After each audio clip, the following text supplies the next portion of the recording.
Well, we're really excited. We've never been west of Michigan before, and when we expanded out here 3 years ago, there was right off the hop there was the talk about when would we first move the All-Star Classic to California, and it's happening, and we're really excited about it. It's going to be a terrific event, and Ontario and Darren as the team president here, they really wanted to wait until they were certain they had the infrastructure in place to host the event the way it needs to be hosted, and they have it now. We're looking forward to it.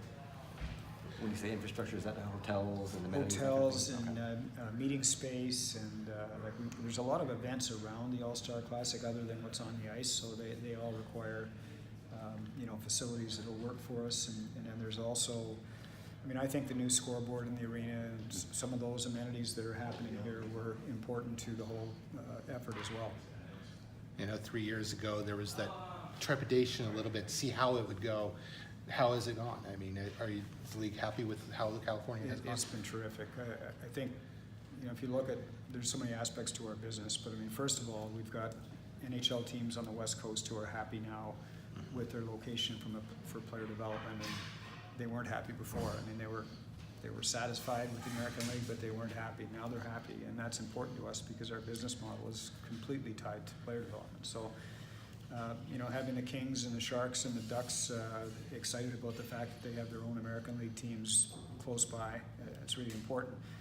Secondly, the business has been really good. Particularly in Southern California. San Diego's success and Ontario's success have kind of led the way. They've been in the top 3 or 4 teams in the league in attendance for the last 3 years, and now are the sort of franchises that we use as examples for other teams in terms of best practices and how teams need to be structured and the like.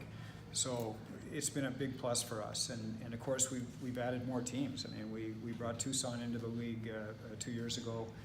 This year we're bringing Colorado into the league, so that this whole Western expansion has now grown to 7 teams, and I would anticipate that when there's a 32nd team in the NHL, if it happens to be in Seattle, that will probably fill in an 8th team, in the Western United States for us. So it's been a really positive step. I don't think we ever doubted it would be successful. It was just a difficult birth.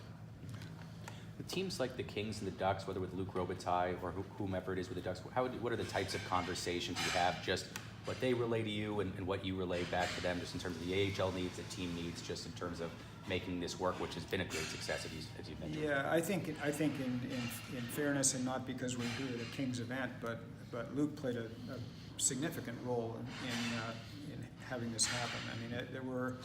There have been for many, many years, going back to when I first started 25 years ago. I can remember Tony Tavares back with the Ducks in the day was eager to see the American Hockey League move west.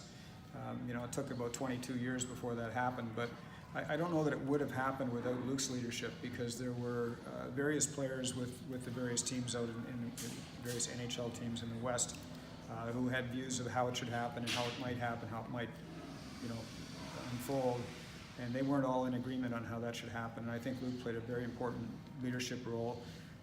And to be really candid, I think, which is suggesting I wasn't candid before, but to be really candid, I think, without Luc's involvement, and between Luc and myself, the relationship that we developed, I think we developed a real trust in each other, and we were able to kind of move things forward in the right way after that.